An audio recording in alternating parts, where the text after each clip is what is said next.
Mesdames et messieurs, bonsoir, bienvenue pour cette première. C'est un moment d'histoire qui s'écrit à l'heure où on parle. C'est la première fan zone.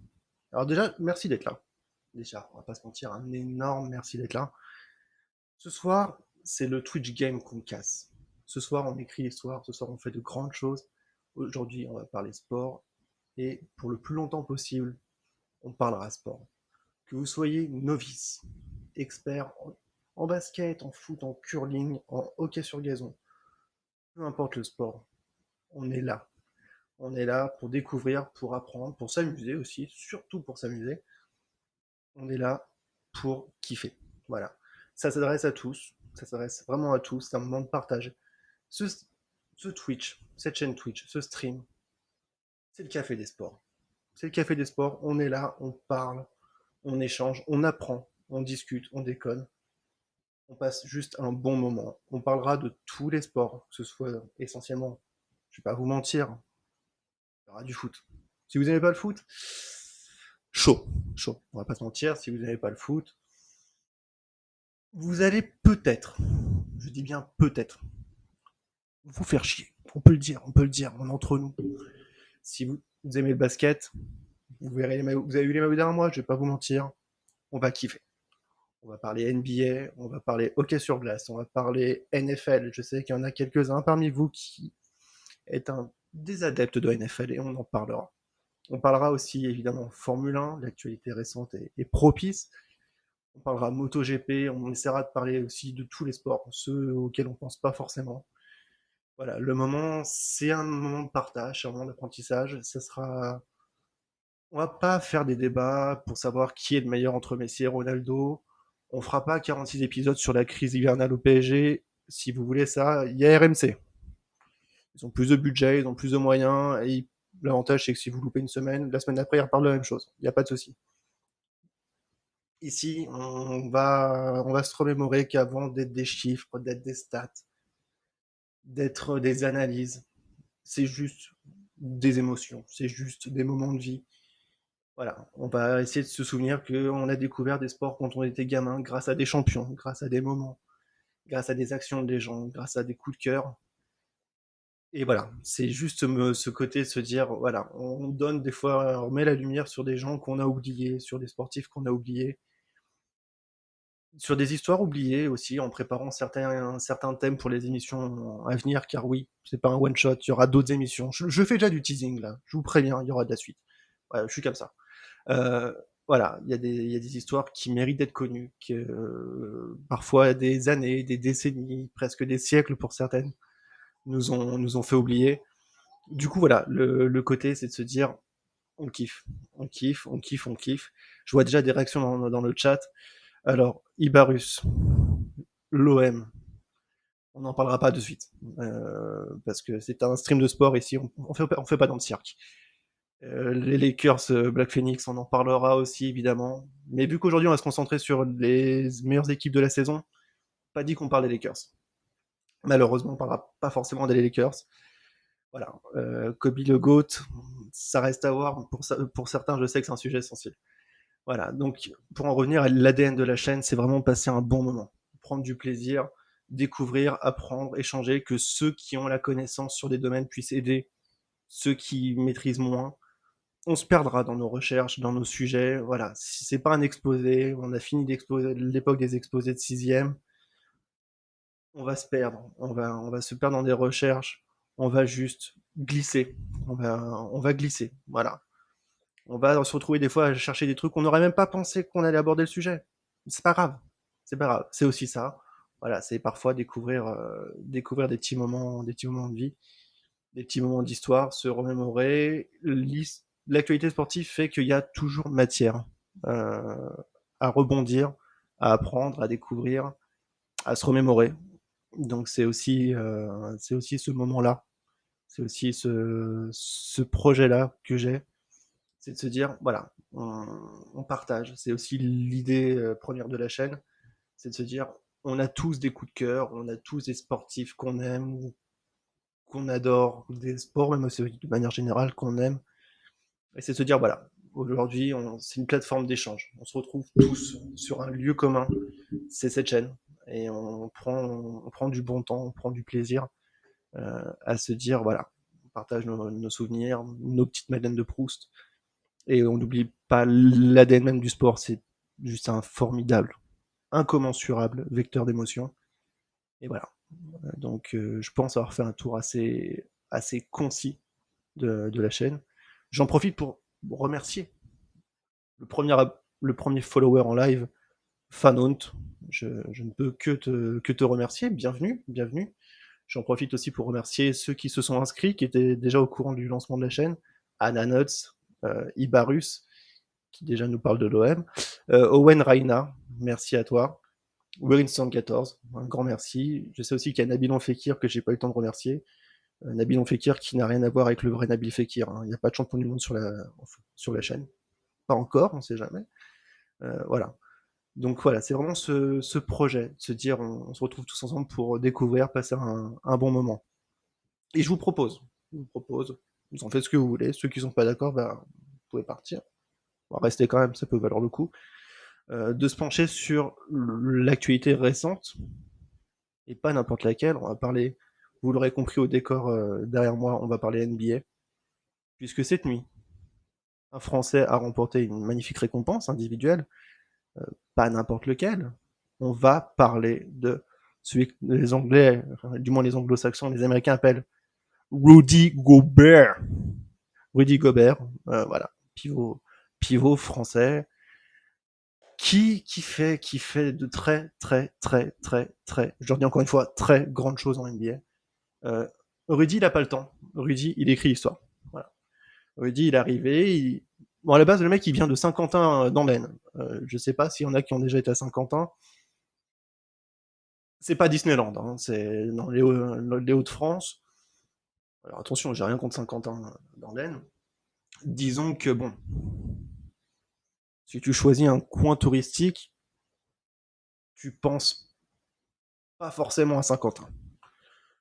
Voilà. C'est pas non plus un coin de rêve.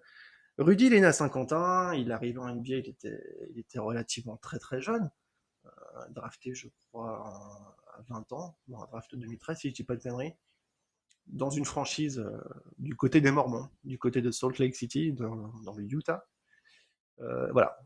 Et il s'est fait ce petit kiff, Rudy, de s'imposer en NBA, de devenir une référence à son poste. Il joue pivot. Alors pour ceux, je tente une transition, pour ceux qui connaîtraient pas Rudy Gobert, bah, il n'y a qu'une seule façon, hein, on va vous le présenter, il fait l'actualité depuis ce matin. Rudy, il a de la gueule. Tu vois, Rudy, si on prend la petite photo là,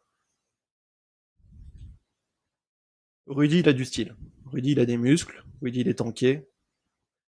Rudy, il est pas là pour déconner.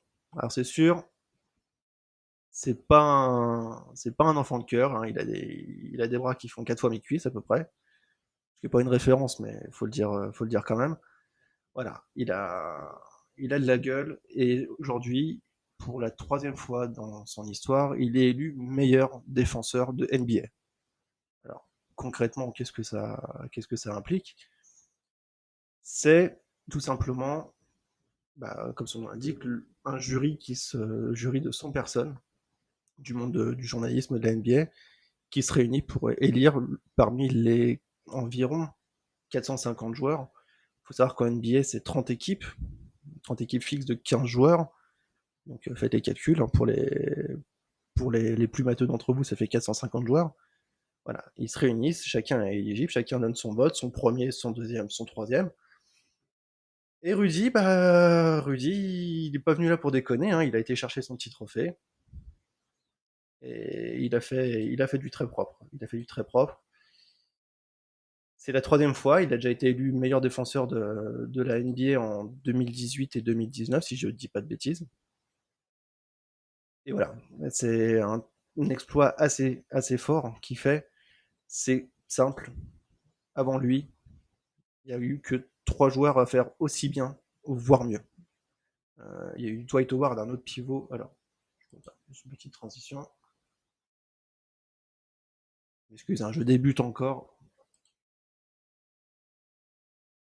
Est-ce qu'on arrive à avoir Rudy Gobert?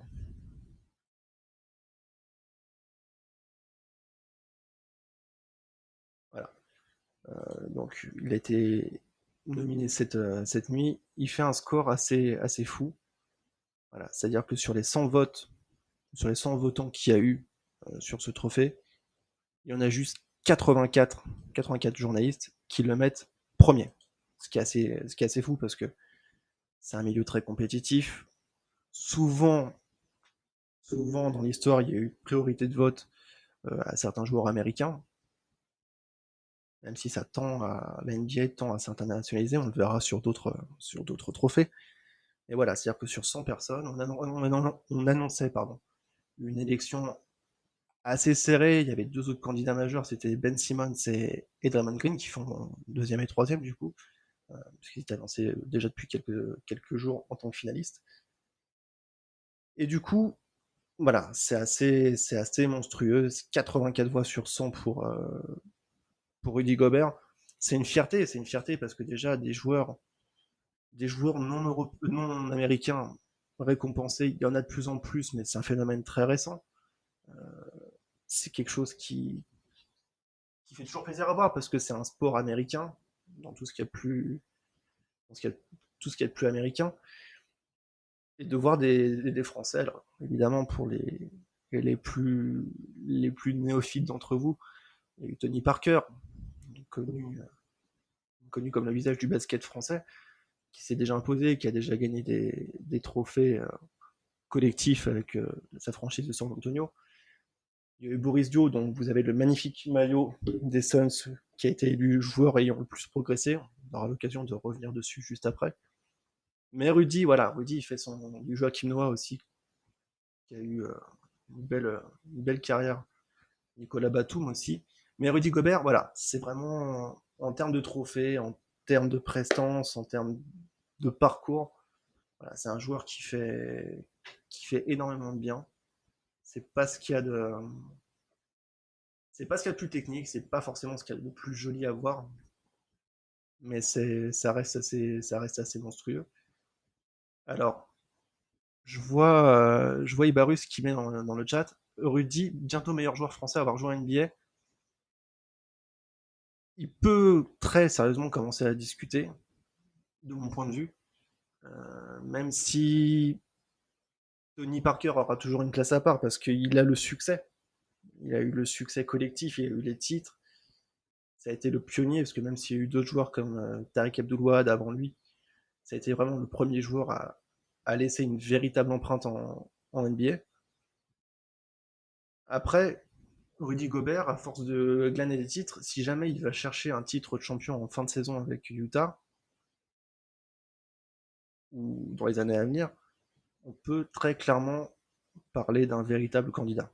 Très clairement, à mon avis, on peut commencer à parler d'un joueur dominant. Il manque encore un petit peu, je pense qu'on peut encore laisser derrière Tipeee parce que Tipeee, ça reste Tipeee. On parlait tout à l'heure des émotions. C'est un joueur qui, pour ma part, m'a fait lever à 4h du mat plus d'une fois parce que on savait qu'il allait faire un gros match. Et voilà, c'est vrai que Rudy Gobert, je suis peut-être personnellement moins sensible aux grands joueurs parce que Rudy Gobert fait plus de 2,16 m si je dis pas de bêtises. Donc c'est déjà assez monstrueux ce qu'il fait, mais je pense qu'on peut encore le laisser derrière Tony Parker, déjà pour le côté pionnier, parce que Tony a ouvert beaucoup de portes à pas mal de basketteurs français. Je pense qu'il a été le visage d'un sport qui demandait qu'à grandir. Et rien que pour ça, déjà, je pense qu'on peut lui laisser le titre de joueur numéro 1 en NBA pour l'instant, pendant encore quelques temps. Mais Rudy Gobert, déjà, s'impose numéro 2 pour moi, sans aucune contestation. Il a mis des joueurs comme Joachim Noah, Nicolas Batum, Evan Fournier aussi, que j'ai oublié de mentionner, dans le rétro sans problème. Même si ça reste assez monstrueux. Alors après, je vois Black Phoenix qui me dit il y a un petit gars du Texas qui a fait du sale quand même. Je serais curieux de savoir à qui tu fais référence. Je serais très curieux de savoir à qui tu fais référence. Parce que honnêtement, là, pour le coup, je ne vois pas forcément.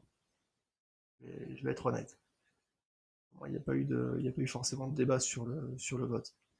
Ah oui, pardon, autant pour moi. Ok, ouais, ok, oui, autant pour moi. Ouais, Tipeee, donc Tony Parker, en effet. Ouais, donc Tony Parker a fait largement du sale. On va pas revenir là-dessus. Il reste San Antonio, Texas. Merci Black Phoenix. Oui, j'avais remarqué. Parce qu'il y a un petit peu de lag sur le chat. Donc ouais, voilà, Tony Parker encore numéro 1, Rudy Gobert numéro 2, avec de bonnes aspirations pour devenir numéro 1. Tony Parker, bon sauf en rap. On va éviter de parler des sujets qui fâchent, s'il vous plaît. Voilà. On va se concentrer sur la carrière du basketteur, c'est peut-être ce qu'il y a de mieux à dire. Voilà. Pour ceux qui ont pu esquiver la carrière de rappeur de Tony Parker, vous avez de la chance. Pour ceux qui n'ont pas forcément pu esquiver, il y a des très bonnes séances de psy. Voilà, c'est des titres, tout ce qui est le rap français a pu produire de plus beau euh, dans les années 2000. Évidemment, il y a une certaine ironie. Voilà, on n'est pas sur du Booba ni sur du MC Solar. Quoi, hein. Les textes, c'est pas ça, le rythme non plus, et l'instru, pas fou. Pas fou, pas fou, pas fou, pas fou. Mais bon, on va se concentrer sur sa carrière de basketteur, c'est ce qui est le plus beau à retenir Tony Parker. Voilà. Pour en revenir à Rudy Gobert, donc ouais, c'est vraiment impressionnant. Voilà, pour la petite anecdote, pour ceux qui sont pas forcément adeptes de la NBA, donc je remets une petite photo de Rudy Gobert, ça fait toujours plaisir. Un Français avec un titre, voilà. Ça fait toujours plaisir à voir. Les Américains le surnomment The Stifle Tower. Alors, évidemment, le Stifle, c'est un jeu de mots entre Eiffel Tower, donc la tour Eiffel, qui est potentiellement le seul truc que les Américains connaissent sur Paris. Ça, et puis les clichés des séries. Et Steve, c'est le côté un peu robuste, tu vois, un peu dur sur l'homme, hein, un côté un petit peu qui va au carton. Ce qui est vrai, Rudy Gobert, il fait partie de ces joueurs qui ont pas peur d'aller au mastic dans une NBA qui est un peu plus aseptisée, on va dire, un peu plus douce qu'il y a quelques années en arrière, qui tend à être un peu plus polissé, un peu plus facile avec l'arbitrage. Alors, Rudy Gobert, il fait partie des joueurs qui y vont, quoi, qui ont pas peur, quitte à se faire marcher dessus. Voilà, le mec, il y va et c'est bien. C'est bien aussi de récompenser un joueur qui ose. Même si des fois, il s'est pris des dunks par certains joueurs qui ont fait de jolis posters dans les chambres d'adolescents. Il fait partie de ces joueurs aussi qui sont capables, voilà, par leur simple présence, de faire peur, à plus d'un joueur NBA, ce qui est déjà assez monstrueux. Alors, Black Phoenix, mon top 5 des joueurs FR, euh, Tony. Tony numéro 1, sans aucun problème. Numéro 2, parce qu'il est né à Saint-Mandé, juste à côté d'où je suis né, et je suis obligé de parler de Lavanne, Evan Fournier, arrière à l'heure actuelle des Boston Celtics. Au numéro 3, Rudy. Rudy, parce que, voilà, même si c'est pas forcément mon poste préféré, je dois reconnaître que c'est un kiff de le voir percer, de le voir faire de très très grandes choses en NBA. Numéro 4, Boris. Boris, parce que c'est Boris, voilà, pour ceux qui connaissent pas Boris Dio, c'est un joueur très très polyvalent qui était capable de faire énormément de choses sur le terrain et de très bien les faire, que ce soit de la création de jeu, un petit peu de dribble aussi quand il fallait, des shoots, de la pénétration. Donc la pénétration, évidemment, c'est l'action, c'est le fait d'aller vers le cercle avec la balle, c'est-à-dire aller dunker, par exemple, ou aller mettre un petit tir sans forcément être à l'arrêt. C'était un joueur qui était très agréable à avoir joué, puis humainement parlant, qui avait l'air d'être un bon vivant, qui a toujours l'air. Voilà.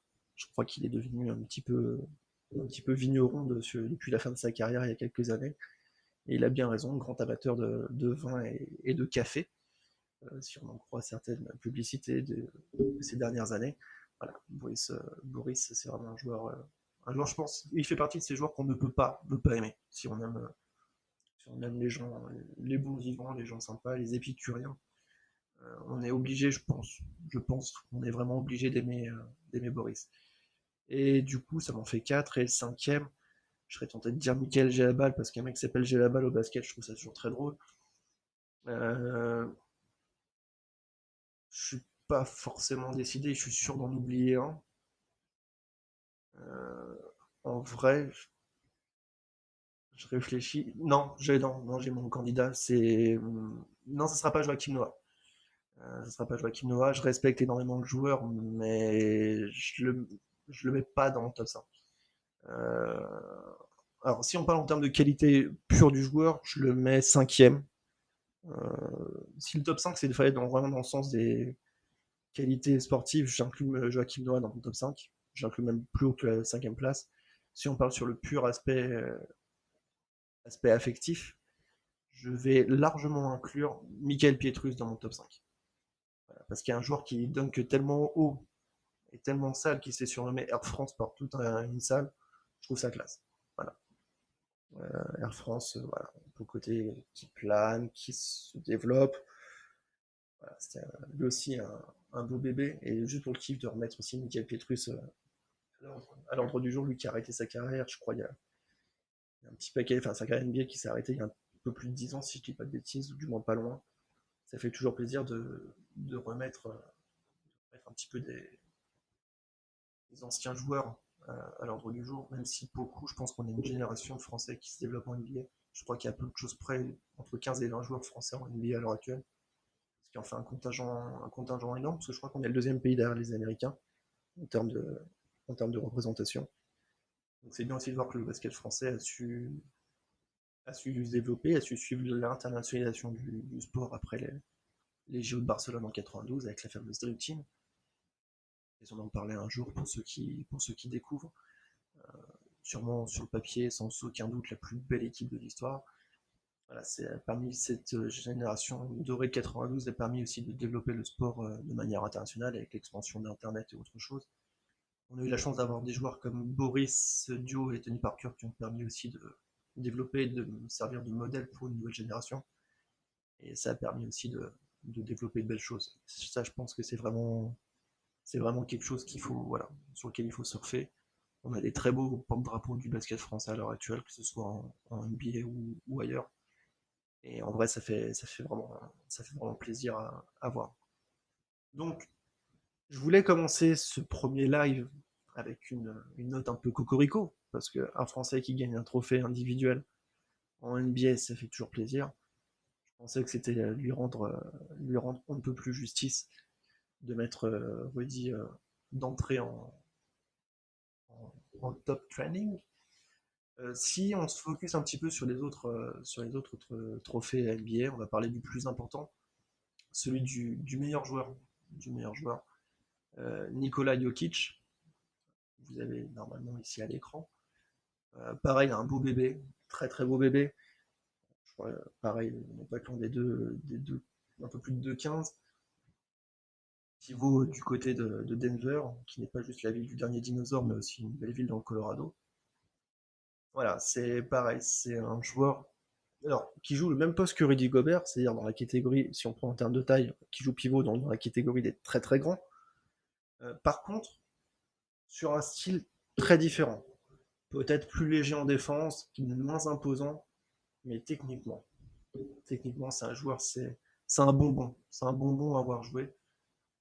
Pour un joueur de son gabarit, c'est quelqu'un de monstrueux en termes de technique, en termes d'habilité technique, en termes de création, en termes de vision de jeu. Il arrive à faire ce qu'on demande d'un meneur, d'un créateur de jeu. Je pense qu'il y a plus d'une fois, on s'est dit qu'il avait des yeux dans le dos, tellement il a une vision de jeu au-dessus de la moyenne. Sans aucun doute, au-dessus de la moyenne. Au-dessus de la très très haute moyenne même. C'est un joueur, voilà, personnellement, je suis un très très grand fan de Nikola Jokic. Alors, Black Phoenix, le Hakim Blanc qui habite trop près d'un McDo. Alors, pour situer, alors c'est vrai, on va parler de la notion de McDo un petit peu après. Voilà, le Hakim Blanc. Alors, Hakim, c'est Hakim Olajuwon, c'est un ancien pareil, un ancien pivot qui a commencé en NBA au milieu des années 80 jusqu'à, on va dire, fin des années 90, il y a les dernières années dont on va pas trop parler parce qu'elles font mal au cœur. Voilà, qui est un joueur pareil, très très grand, d'origine nigériane, qui a été après naturalisé par les Américains, puisque bah, quitte à avoir des joueurs qui grandissent chez soi, qu'on développe, autant qu'ils deviennent américains, c'est plus facile pour gagner. Et ça a aussi permis aux Américains de perpétuer une grande lignée de très grands joueurs. Voilà, et qui était pareil, un joueur très technique, très élégant à avoir joué, très complet au niveau qui était à l'aise près du panier, comme un peu plus loin du panier, ce qui était très rare à l'époque, même si maintenant ça tend à se développer, à se généraliser des joueurs qui sont assez complets. Il faut savoir que dans les années 80, si vous étiez pivot, donc très très grand, on va dire plus de 2m10, 2m15, c'est qu'en général, vous aviez deux mains gauches, vous étiez bon pour mettre des contres et mettre des ballons tout près du panier, mais à plus de 3 mètres, vous aviez papier en général. Voilà, Hakim, il a apporté énormément au basket par sa faculté à créer, à être élégant, à dominer sans forcément être, je dirais, pour schématiser, pour être un gros bourrin. Voilà, il avait ce côté très élégant, très, très facile dans ce qu'il faisait, et c'était vraiment un régal. Donc c'est vrai que par cet aspect-là, Nikola Jokic, alors pareil, parce que la NBA est un monde assez propice au surnom. Euh, Son surnom, bon, Jokic, il y a une racine commune, ça va pas vous surprendre, c'est le Joker. Voilà. Des petits photomontages de lui mélangés avec Joaquin Phoenix dans la peau du Joker. Voilà, Nikola Jokic, c'est vrai, donc pour en venir à ce qu'on disait, il se rapproche énormément de Hakim Olajuwon.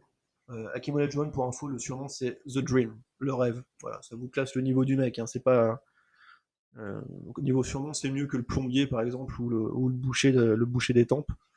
Voilà, The Dream, c'est plutôt solide. Euh, Jokic, alors, pour en revenir un petit peu à son couronnement, je dirais, c'est un joueur qui vient un petit peu de nulle part parce que une enfance apparemment pas forcément facile, parce qu'il a grandi comme beaucoup d'enfants dans les Balkans. C'est pas non plus, voilà, c'est pas le kilomètre pour s'épanouir, surtout que c'était pas non plus le spot idéal. C'est un enfant qui a longtemps été considéré comme un peu bouboule, si je peux me permettre l'expression, qui a été, voilà, souvent apparemment des échos qu'on a eu un petit peu moqué par rapport à son poids, par rapport à sa capacité à être en surpoids. Donc c'est quelque chose d'assez fort. C'est aussi de se dire que voilà, le mec a su transformer ce qui était pour certains une source de moquerie voilà, en source de motivation aussi pour devenir un des meilleurs, si ce n'est, vu son trophée de meilleur joueur de NBA, à l'heure actuelle, le meilleur joueur du monde dans son sport. Je pense qu'il peut déjà se regarder avec fierté sur son parcours. Et d'autant plus que voilà, alors il y a un nouveau phénomène qui se développe en NBA, qui tend à se développer. C'est le trophée de MVP, donc qui est le trophée ultime. Si on parle de consécration individuelle, c'est vraiment le trophée de. Alors, en anglais, c'est Most Valuable Player. En français, si on traduit mot à mot, ça fait le joueur le plus valorisant. C'est pas non plus fou, donc en gros, le meilleur joueur, tout simplement. Ça fait 3 ans maintenant. C'est la troisième année consécutive où c'est un Européen et non pas un Américain qui gagne. Alors, comme aurait dit une certaine chanteuse, c'est peut-être un détail pour vous, mais pour les Américains, ça veut dire beaucoup. C'est tout simplement la preuve que ce sport qui a été historiquement ultra dominé par, les Américains, créé par les Américains, créé par le docteur Naismith, voilà, c'est un sport historiquement américain, ultra dominé par les Américains. Si on vous demande de citer des joueurs, vous allez automatiquement citer des joueurs américains quand on parle des plus grands. Et ben ça fait 3 ans maintenant que les deux meilleurs joueurs qui enchaînent les trophées d'MVP nous viennent soit de Grèce, avec le petit. Alors, je vais vous montrer en photo, comme ça vous allez voir aussi le beau bébé, Giannis Antetokounmpo. Alors pareil, ça c'est un nom, c'est dommage que les noms propres soient pas acceptés au Scrabble parce qu'il y a déjà du point offert. Voilà, c'est un, vous allez voir, hein, c'est un beau bébé quoi. Il mange bien, il vit bien. Je sais pas si voilà, on pourra changer l'image. On dirait pas comme ça. On pourrait se dire que il est en pleine force de l'âge. Il a que 26 ans. 26 ans, 2 m 11, 110 kilos, ça vous classe déjà. Voilà, on n'est pas sur de la brindille quoi. Hein. Sûrement The Greek Freak. Alors, en français, si on essaie de le traduire, c'est un petit peu la bête grecque, mais dans le côté bestial, côté vraiment cyborg, je dirais, un petit peu robot, sans forcément que ce soit péjoratif dans ce contexte-là, qui a gagné les 2 dernières années, donc saison 2018-2019 et 2019-2020. Et cette année, donc c'est Nikola Jokic qui prend le relais. Alors, Nikola Jokic, c'est le troisième Européen seulement dans l'histoire, un trophée qui est décerné depuis les années 40, si je dis pas de bêtises, C'est la 3e fois dans l'histoire, enfin, le 3e joueur européen, pardon, à gagner ce trophée. Donc il y a eu Giannis en 2e. En premier, il y a eu un autre joueur qui est de la génération bien avant, qui s'appelle Dirk Nowitzki, qui nous vient tout droit de l'Allemagne, la charmante bourgade de Würzburg. Je suis désolé, mon accent allemand est pas ce qu'il y a de plus, pas ce qu'il y a de plus travaillé, on va pas se mentir. Donc Dirk, voilà, c'est une légende qui lui jouait pas forcément pivot, qui jouait un poil en dessous, qui était ailier fort. Euh, bon, bien qu'affichant un joli 2m13 pour son 11 kg. Et quelle est la différence, par exemple, de Giannis Antetokounmpo qui a des dimensions athlétiques assez, enfin, des dimensions, un rapport taille-poids assez similaire qui est beaucoup plus athlétique. Dirk Nowitzki en termes d'aspect athlétique, je suis pas sûr qu'il pouvait sauter par-dessus un carton. Je suis pas sûr qu'il pouvait courir plus vite qu'une trottinette pilotée par un enfant de 6 ans. Il donnait toujours l'impression d'être au ralenti, mais par contre, avec un ballon dans les mains, un bijou. Voilà, il fait partie de cette génération un petit peu comme Tony Parker ou Pau Gasol, espagnol de surcroît, dont on aura sans aucun doute l'occasion de reparler plus tard sur cette chaîne, ancienne légende notamment des Los Angeles Lakers. Voilà, c'est vraiment un joueur qui d'une certaine manière aussi a contribué à révolutionner le jeu. Alors ça n'a pas été forcément le premier à le faire, mais ça a été le premier à montrer qu'on pouvait être un poste 4, donc un allié fort, un joueur qui est censé être très grand, qui pouvait dominer sans forcément être athlétique, mais juste avec une précision en shoot et un sens du placement assez redoutable. Je vois Black Phoenix qui dit un pionnier du poste 4 qui shoot, c'est exactement ça. C'est ce côté se dire, dans un sport où on met souvent en exergue, en valeur les qualités athlétiques, l'explosivité, la vitesse, la détente. Lui, il a montré que, bah, même sans ça, t'inquiète pas, il a de l'essence, il roule, hein, il va pas trop athlétique, il donnait toujours cette impression. Là, maintenant, il a pris sa retraite il y a quelques saisons, et les dernières années, c'était pas forcément joli à voir parce que il y avait ce côté un peu saison de trop parfois. Mais Dirk Nowitzki dans son prime, dans sa meilleure époque, il donnait l'impression de pouvoir te démolir sans être forcément dominant, mais c'était monstrueux à avoir joué. C'était très impressionnant. Alors je sais pas si on a les stats de Dirk, ça fait plaisir aussi de revoir les stats. Voilà, alors on va faire un petit point explication parce que c'est vrai que je sais parmi certains d'entre vous, l'aspect statistique qui est le jargon, on va dire, propre au basket, c'est pas forcément quelque chose de très facile. Donc, alors je sais pas si vous avez la vue sur la souris. Si on prend la colonne, bon, match, vous aurez compris le nombre de matchs joués par saison. Alors, à savoir que Dirk Nowitzki, bah, vous le voyez sur l'écran, fait partie de ces monstres sacrés qui ont joué dans une seule équipe toute leur carrière. C'est-à-dire que l'équipe aille bien ou pas, le mec est resté. Voilà, il n'y a pas ce côté du je vais voir dans une autre crèmerie si jamais la bouffe est meilleure. Voilà, pour ceux qui suivent un peu le basket, Dallas n'a pas toujours été au top. Il y a toujours eu des petits moments, des petites périodes de creux, même si il a carré une certaine période dorée. Il y a eu des moments où ça allait un petit peu moins bien.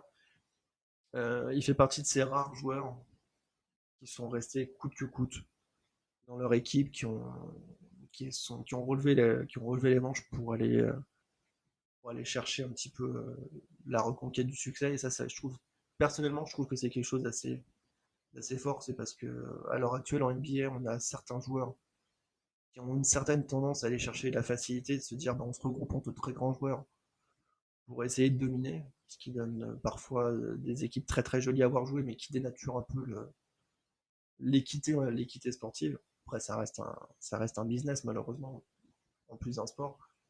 Donc on peut comprendre, c'est comme si on vous propose, vous gagnez 1005 tous les mois. On vous dit, bah attends, tu vas bosser avec du meilleur matériel et tu seras plus efficace et on t'offre en plus 3005. Logiquement, t'es censé craquer. Hein, t'es censé te dire, bon bah allez, j'y vais. Voilà. Là, ce côté Dirk Nowitzki, voilà, il y a eu d'autres joueurs et je pense qu'un jour on fera un petit top 5, un petit 5 majeur avec meneur arrière, ailier fort, enfin ailier fort et pivot. Peut-être même un petit banc de touche pour la déconne. Peut-être même un coach aussi. Des gens qui sont restés toute leur carrière dans leur équipe, parce que c'est quelque chose qui donne parfois l'impression de se perdre, et c'est bien dommage. C'est bien dommage. Donc pour en revenir aux stats, donc les pourcentages au tir, bah, c'est simple, hein, vous prenez vous prenez le nombre de ballons que les nombres de tirs que vous tentez, le nombre de tirs qui rentrent, vous faites le calcul. Le pourcentage de tirs à 3 points, c'est le même principe, sauf que c'est sur les tirs à 3 points, donc les tirs derrière une certaine ligne. Si je dis pas de bêtises, elle est à 7,23 m maintenant. Je dis peut-être une connerie, mais j'ai pas le chiffre en tête.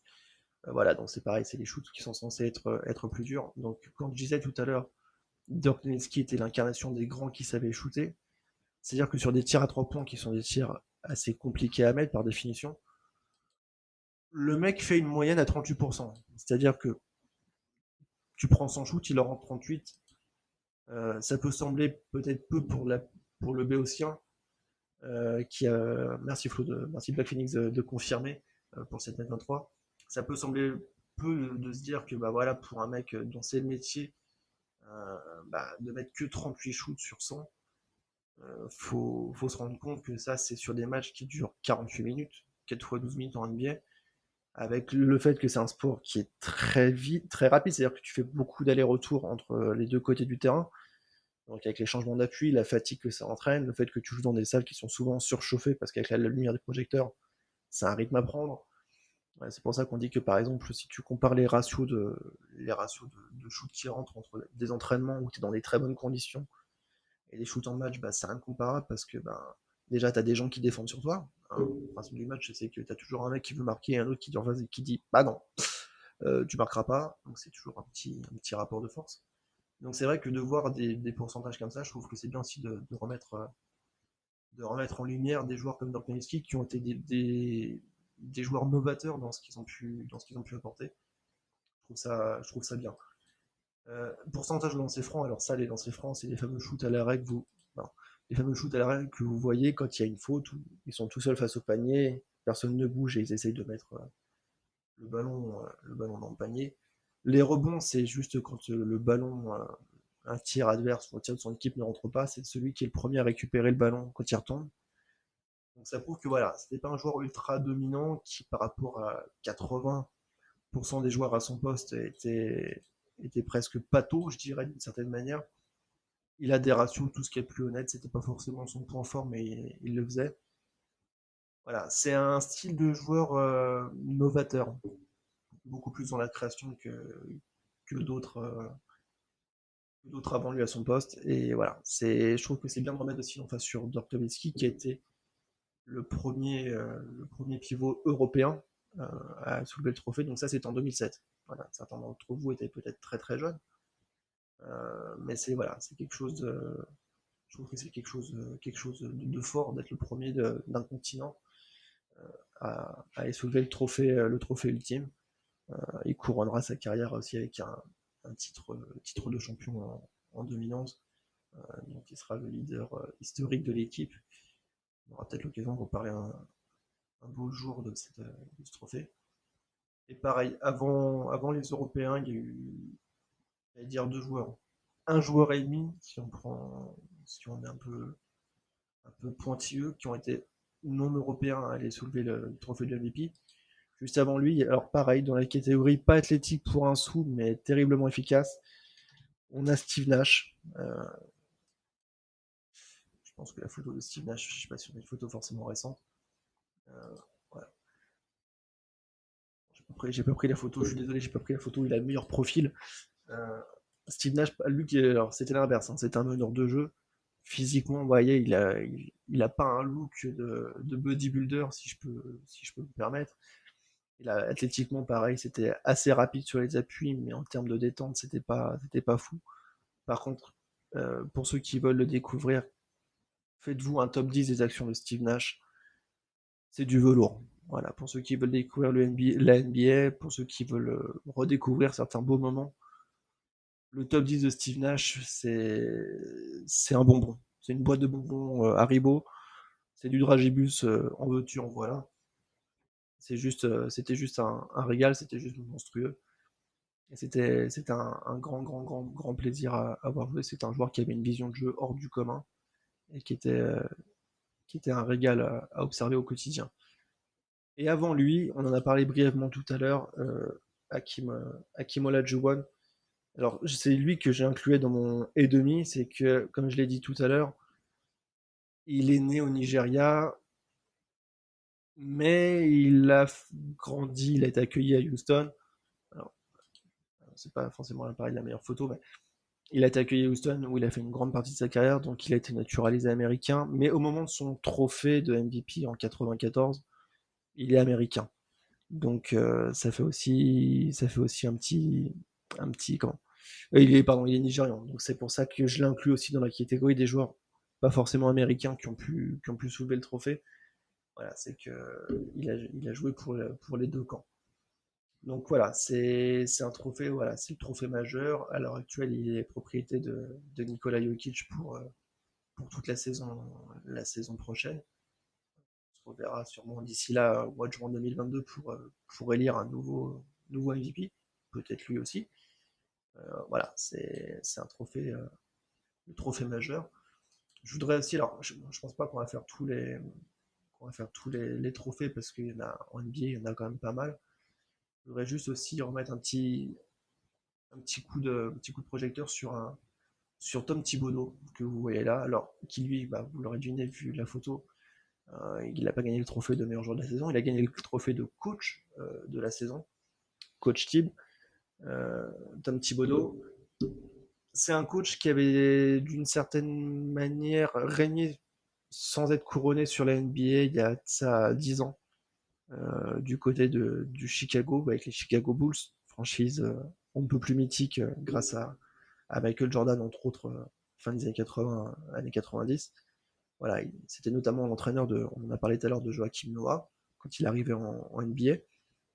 C'est un coach qui est réputé pour être très exigeant envers ses joueurs, parfois intransigeant, qui est un adepte d'un jeu très défensif, qui était tombé un petit peu en désuétude par rapport à comment qui est tombé un peu en désuétude après son passage à Chicago parce qu'il a fait des passages pas forcément réussis, notamment du côté de Minnesota, euh, qui avait disparu des radars, qu'on disait un peu fini pour la NBA. Son nom revenait de temps en temps, et là, début de cette saison, il s'est retrouvé dans ce qui est potentiellement la franchise, l'équipe, parce qu'en NBA on parle de franchise, mais c'est l'équipe la plus dure à entraîner. C'est du côté de New York, c'est les fameux New York Knicks. Alors dur à entraîner parce qu'il y a une pression populaire qui est assez énorme. Le public de New York est un public de connaisseurs, un public très exigeant, qui n'a pas vu son équipe vraiment dominer en NBA depuis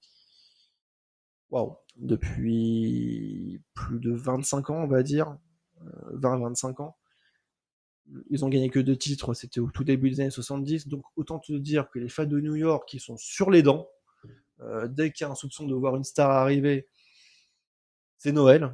C'est rare que ça arrive, mais de temps en temps, il y a un gros joueur qui accepte d'aller à New York. C'est un public intransigeant, géré par la famille Dolan, qui est une famille qui est blindée de thunes, mais qui malheureusement, en termes de gestion humaine et en termes de gestion de l'équipe,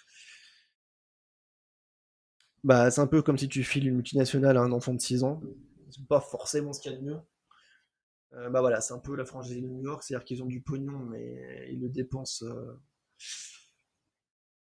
mal. Euh, du moins, c'est historiquement, ils ont toujours très mal dépensé. C'est une franchise qui a eu le malheur, en plus, en termes d'image, euh, de cracher sur pas mal de leurs légendes qui ont été mal reçues quand elles sont retournées dans la salle des Knicks au Madison Square Garden. On en parlera un jour parce que c'est potentiellement le plus beau, la plus belle salle du monde, du moins la plus connue.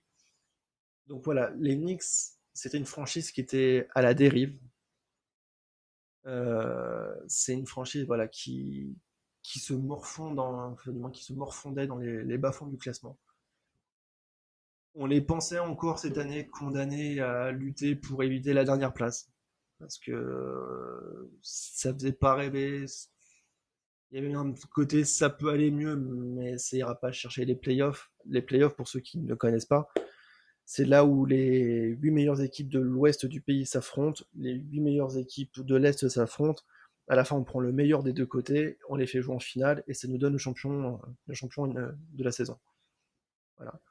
Euh, et ce qui s'est passé cette année, c'est que les Knicks, bizarrement, et presque miraculeusement, si on peut comparer ça, se sont mis à produire un jeu efficace, propre, agressif en défense, mais blindé de bonnes intentions. Ça a pris, et on les a retrouvés en playoff cette année, pour le plus grand plaisir des fans new-yorkais, puis je pense aussi d'une certaine manière pour tous les amoureux de NBA, parce que une franchise comme les Knicks, qui est chargée d'histoires, bonnes ou mauvaises, chargée d'anecdotes dont on parlera sûrement un jour, avec tout ce que ça implique, et dans une ville aussi iconique que New York, une franchise comme ça qui tombe un peu en désuétude, qui tombe un peu en ruine, ça faisait chier, clairement, on va pas se mentir. C'était vraiment dommage. Donc de revoir Coach Thibodeau qui emmène les Knicks en playoff. Bon, ils se sont fait sortir au premier tour par, si je dis pas de bêtises, par Atlanta.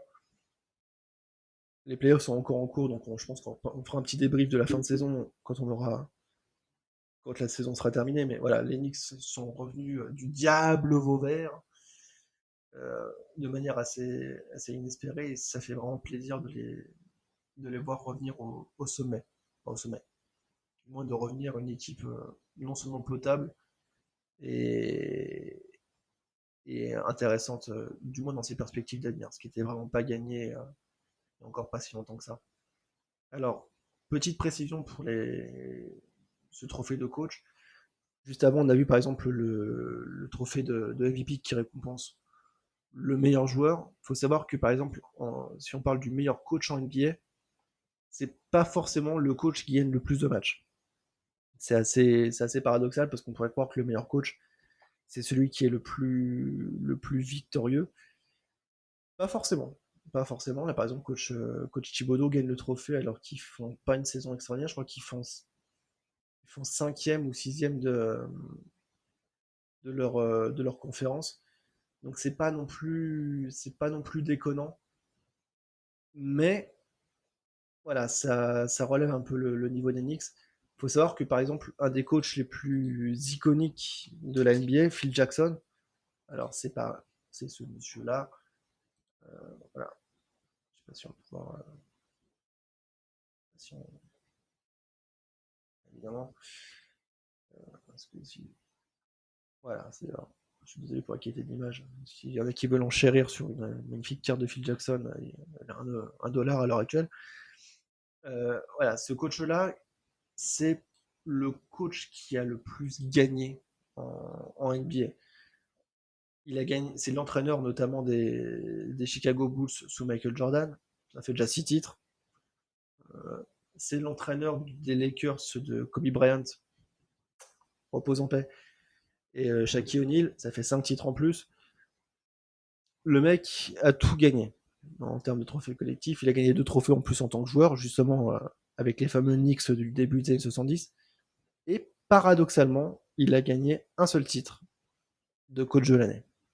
Comme quoi, les Américains font pas forcément, même si c'est un pays où il y a la culture de la gagne, ils font pas forcément ce lien entre t'es le meilleur coach si c'est toi qui gagne le plus de matchs. Il y a vraiment une prise en compte, on va dire, du processus de voilà, t'es parti en début d'année d'un point A, on prend celui qui a été le plus vers le haut. Et je trouve ça bien, parce que ça permet aussi de mettre la lumière sur des coachs parfois qui sont dans des équipes un peu plus en difficulté, mais qui font un vrai beau travail. Donc voilà, c'était principalement ces trophées-là que je voulais aborder avec vous.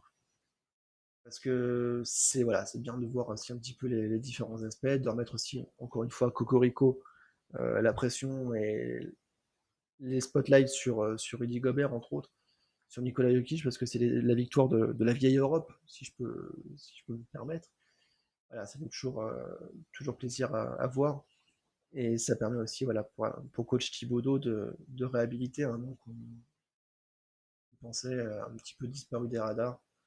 Et voilà, faut savoir que la NBA, c'est souvent un monde un peu fermé parce que, à la différence du foot, par exemple, où il y a pas mal de pays compétitifs avec du coup autant d'opportunités d'exploser et de rebondir si jamais ça foire.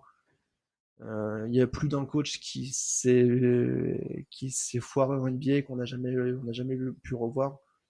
Parce que ben, quand tu sors du cercle de la NBA, si tu rebondis pas tu rentres pas dedans très rapidement. C'est en général assez tendu pour revenir, que ce soit en tant que coach, en tant que joueur. Donc voilà, ça permet aussi de remettre un peu la lumière sur Coach Tibb, qui est toujours un coach particulier. Il n'a pas un look, de tombeur, si on peut se permettre. Voilà, c'est pas forcément le mec que tu verrais en visage de la NBA pour attirer les sponsors. Mais c'est un mec qui est réputé pour son éthique de travail et son dévouement, à la fois envers ses joueurs et envers ce sport magnifique qu'est le basket. Donc c'est bien aussi de pouvoir le voir rebondir et remettre la lumière sur, euh, sur son équipe et sur lui aussi au passage. Voilà. Donc si on fait un petit point rapide aussi sur les autres transferts, alors je sais que je vais faire, enfin sur les autres récompenses, pardon, je sais que je vais faire grincer les dents à deux trois fans des Lakers, et je m'en excuse par avance, étant moi-même fan des Lakers, ça fait mal à voir. Les trophées de sixième homme, donc trophée de sixième homme, il faut savoir que c'est en gros le meilleur remplaçant, si on schématise, sachant que la NBA, enfin le basket se joue à 5 contre 5. Le trophée de sixième homme, c'est celui qui sort du banc et qui apporte un vrai plus. Donc pourquoi je dis que je vais faire grincer les dents des fans des Lakers? Jordan Clarkson, c'est un joueur qui a été drafté par les Lakers, qui était donc le revainqueur du trophée du sixième homme de l'année, qui a été un petit peu abandonné par les Lakers parce que jugé pas assez bon. Et pareil, alors, il joue aussi, lui aussi du côté de Salt Lake City avec Rudy Gobert chez le Jazz de Utah. Et il a rebondi, pareil, lui aussi on pensait à une certaine époque un peu, un peu surcoté, un peu vu un peu trop vite. Et voilà, il a su rebondir et je trouve que c'est vraiment bien pour Jordan Clarkson parce que c'est pas un joueur ultra complet sur certains aspects. Un petit peu de lacune en défense, mais quand il s'agit, voilà. Je pense qu'il a enfin trouvé son rôle. Il faut savoir qu'en NBA, les sixième hommes comme lui, c'est des joueurs qui sont énormément appréciés parce que c'est des joueurs où on sait que quand les titulaires sont sur le banc, le mec il va faire le taf. Le mec il est là, il va charbonner, il va mettre des points, il va apporter énormément, il va mettre en danger l'équipe adverse. Et voilà, je pense qu'il a trouvé son rôle, ou un rôle où on lui demande de scorer, d'être efficace en attaque, quitte à être moins en difficulté pour défendre sur ses vis-à-vis. Et je pense que voilà, ça confirme peut-être que les Lakers ont fait une connerie en le lâchant un peu trop vite, ou du moins sans vraiment chercher à lui trouver un rôle qui lui convienne. Et bien joué à Utah qui est voilà, qui est l'exemple même d'une équipe qui est pas forcément ultra médiatisée dans un cadre de vie qui fait pas rêver. Salt Lake City, c'est pas New York, c'est pas Los Angeles, c'est pas Miami. C'est ouais, pour ceux qui ne situent pas forcément Salt Lake City, tu vois. Alors, si on va du côté de Salt Lake, c'est pareil, voilà, c'est bucolique, hein, c'est champestre, ça pourrait être les décors de Heidi pour les plus anciens. C'est notamment le coin des Mormons, si on schématise. Alors, on va essayer tu vois, c'est perdu un peu sur le Midwest américain. On n'est pas loin de la chaîne des Rocheuses. On va essayer de. Voilà. Tu vois, pas loin de la chaîne si je dis pas de conneries, les Rocheuses doivent être par là. C'est pas le coin le plus kiffant des États-Unis.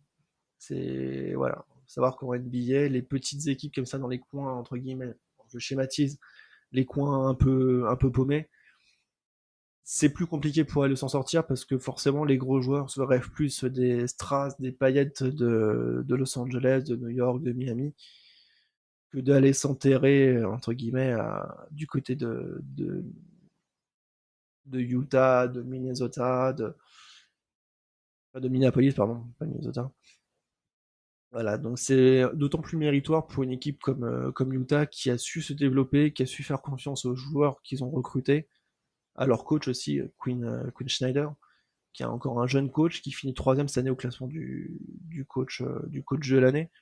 Donc c'est vraiment l'exemple même qu'une équipe a pas forcément, sans être forcément une équipe ultra cotée sur le papier, bah c'est voilà, ils tentent de faire des choses, ils sont encore en lice de manière honorable pour l'instant dans les playoffs NBA. Donc c'est très bien pour Utah voilà, d'aller chercher potentiellement un trophée de champion NBA et de voir aussi que leur modèle marche bien. Et je disais tout à l'heure, les fans des Lakers vont potentiellement me détester. Il y a un deuxième joueur voilà, qui a été drafté lui aussi par les Lakers, Julius Randle, nommé cette année joueur ayant le plus progressé. Voilà, en NBA, ils appellent ça de Most Improved Player. C'est le joueur. Alors, si on dit comme ça pourrait presque sembler péjoratif, c'est-à-dire que c'est celui dans lequel on n'avait pas beaucoup d'espoir qui finalement s'en sort. Pas du tout. C'est juste un joueur en qui on avait de beaux espoirs et qui d'un coup a confirmé plus 1000 ses espoirs. Et Julius Randle, c'est un peu le même pattern que Jordan Clarkson, c'est-à-dire qu'il est arrivé aux Lakers. Il a peut-être eu un petit peu de mal à s'adapter au mode de vie de Los Angeles, qui est un mode de vie assez exigeant, pareil, grosse médiatisation de la ville, grosse pression. À l'époque, il y avait encore Kobe qui jouait aux Lakers, donc forcément, tu joues pas pareil avec un monstre sacré comme Kobe qui absorbe toute la lumière que quand tu joues dans une équipe où tu as plus le temps de te développer en confiance, où tu es moins sous la pression des médias, des journalistes. Et les Lakers ont fait le choix de le lâcher, de lui dire à la fin de son contrat débutant, son contrat rookie, de lui dire bah Julius, non, ça le fait pas. On te propose un truc, mais si tu trouves bah, l'offre qui était faite par les Lakers, c'était pas non plus extraordinaire. New York lui a fait confiance. Et voilà, ça récompense une saison ultra solide. Et ça fait plaisir. Ça fait plaisir pour Julius Randle, qui est un joueur pareil, voilà, où on a eu des gros doutes. On a eu des gros doutes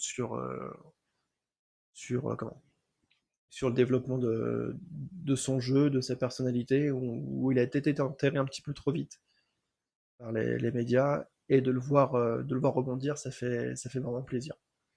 Ça fait plaisir. Parce que pareil, c'est un joueur voilà, qui s'est accroché au rêve d'intégrer la NBA sur du long terme, qui a confirmé ses espoirs, et, et ça fait vraiment plaisir pour lui. Donc voilà un petit peu les trophées majeurs.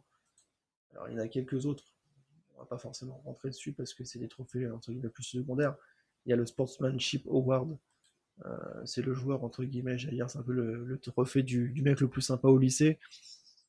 C'est le joueur le plus respectueux, voilà. Pour ceux qui maîtrisent pas forcément l'anglais, c'est le trophée qui désigne, qui honore, qui honore un joueur qui est le plus fair play, qui représente le mieux l'image du bon sportif et du bon citoyen, entre guillemets.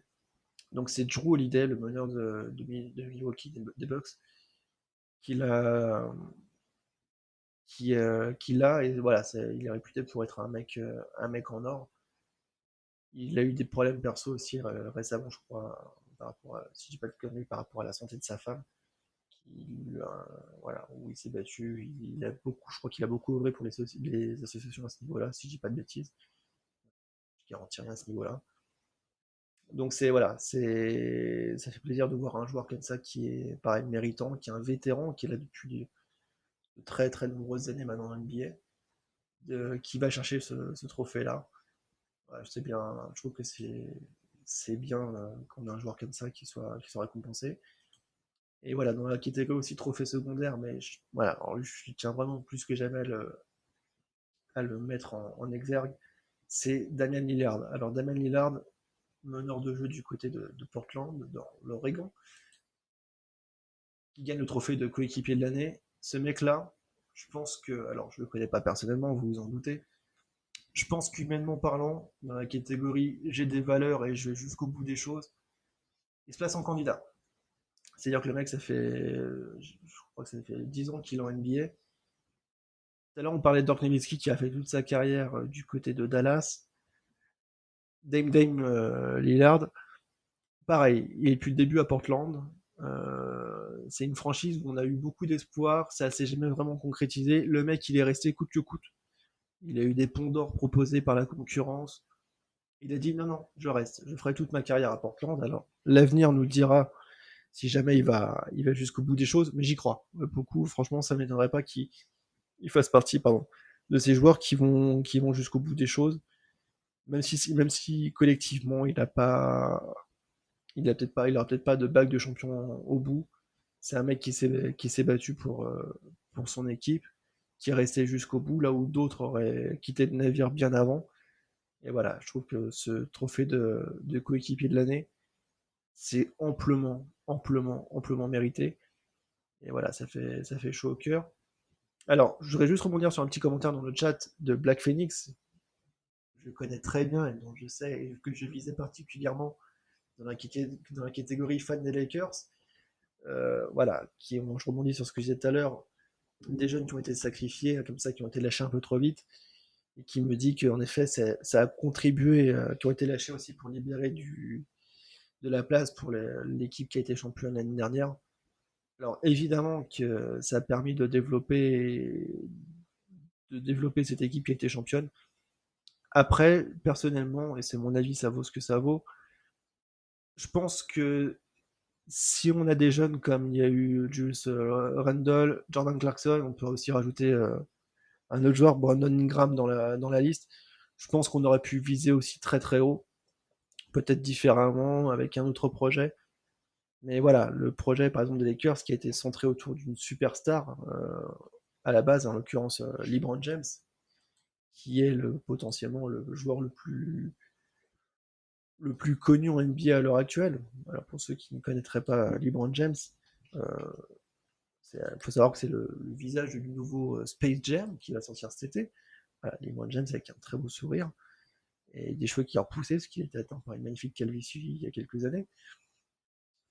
Ouais, ou un plan capillaire aussi peut-être. Voilà, LeBron James qui a été une superstar. On lui a mis une autre star à ses côtés, Anthony Davis, qui est un autre joueur très dominant. C'était un projet de jeu qui était basé, enfin, un projet de développement sur du très court terme pour aller chercher un titre. C'est arrivé la saison dernière avec un titre de champion NBA qui s'est déroulé dans des conditions particulières parce que ça s'est tout joué du côté de Disneyland Orlando avec la bulle sanitaire. Donc c'est un contexte particulier aussi. Et c'est un projet qui, bien qu'alléchant, bien que spectaculaire à voir, a montré ses limites cette année, puisque et LeBron James et Anthony Davis ont été touchés par des petits problèmes de santé cette année. Et on s'est vite aperçu que le train avait déraillé, puisque bah, ceux qui ont pris la place étaient, vous l'aurez deviné, moins talentueux, moins complets, et les Lakers ont péniblement arraché une qualification en playoff pour se faire sortir au premier tour alors qu'ils étaient champions en titre avec pas mal de joueurs de l'équipe de la saison précédente, donc il n'y a pas eu un chamboulement d'effectifs profond. Mais voilà, c'est dommage, c'est un projet qui est très ambitieux, si jamais, qui a marché l'année dernière, puisqu'ils n'ont pas eu de problème de santé et ça a tenu jusqu'au bout. Mais voilà, c'est malheureusement quand tu concentres d'espoir sur deux joueurs, bah, si tu en as un, voire deux, qui pètent en même temps, c'est chaud. C'est chaud, c'est chaud, c'est chaud. Et à côté de ça, bah voilà, tu as des équipes, on a parlé tout à l'heure de Utah, il y en a d'autres, je pense, alors, du côté de Phoenix, pareil, dans l'Arizona, qui est un petit marché, entre guillemets, qui n'est pas une ville qui fait rêver au même titre que les villes qu'on a déjà citées, Los Angeles, Miami, tout ça, tout ça. Voilà, c'est des équipes qui mènent des projets différents, qui sont peut-être moins basés sur les individualités, mais plus sur une organisation saine et plus sur un aspect collectif. Et c'est des équipes qui marchent. Il y a Denver aussi dans ce cas-là, l'équipe Denver, donc l'équipe du MVP Nikola Jokic. Donc c'est voilà, c'est des projets de jeu différents, c'est des projets de développement de franchise. Black Phoenix, Utah, tu enlèves Rudy Gobert ou Donovan Mitchell, je veux bien voir. On le saura jamais, du moins tant qu'il n'y en a pas un des deux qui peut être au niveau de la santé. Mais voilà, ce que je veux dire, c'est qu'évidemment, ils sont moins forts si tu enlèves un de leurs meilleurs joueurs. mais il y a ce côté peut-être moins dépendant. Je crois que Donovan Mitchell, si je dis pas de conneries, a eu des problèmes de santé en fin de saison, avant le début des playoffs. Ça a tourné quand même, moins bien évidemment, mais est un collectif qui est mieux huilé.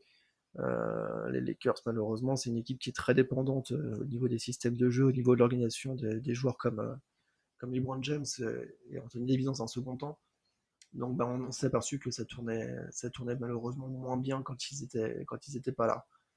Donc voilà, en tant que fan des Lakers, évidemment, vous l'aurez compris, ça m'embête de cracher dans la soupe parce que j'aurais bien voulu revoir un titre côté Lakers cette année, du moins un vrai parcours.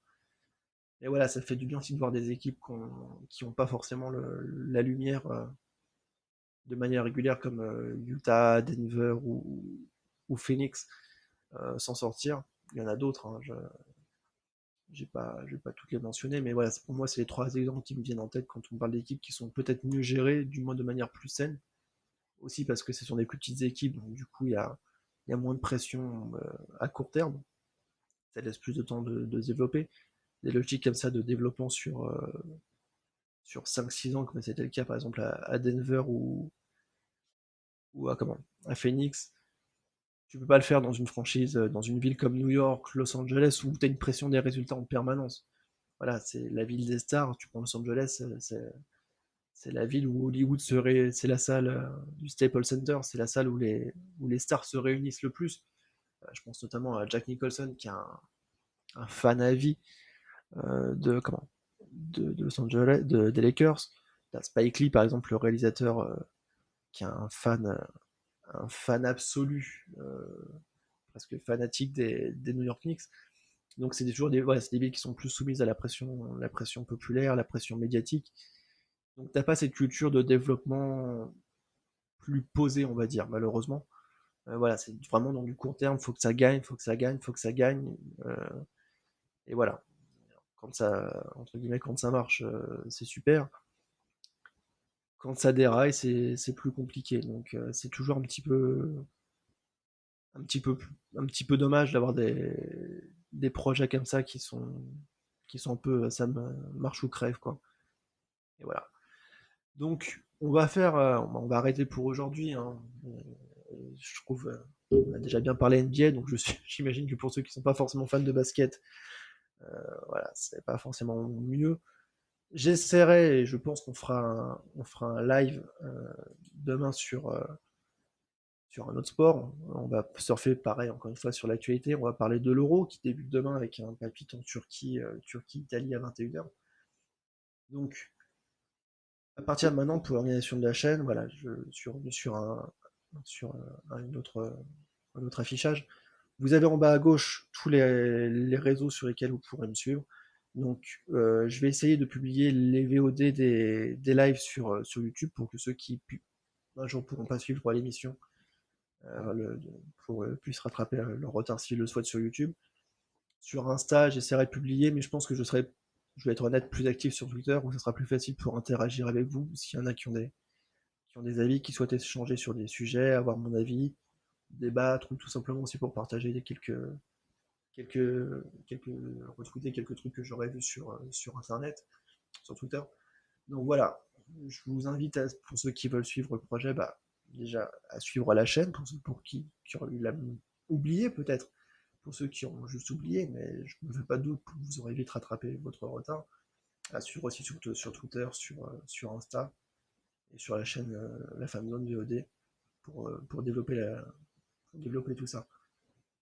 En tout cas, merci à vous pour cette première en live, 1h10 presque, que je vous parle de basket. C'est l'aboutissement d'un projet qui me tenait à cœur. Voilà, j'espère que ça vous aura plu. N'hésitez pas à me faire un petit retour en DM, par message pour ceux qui le veulent.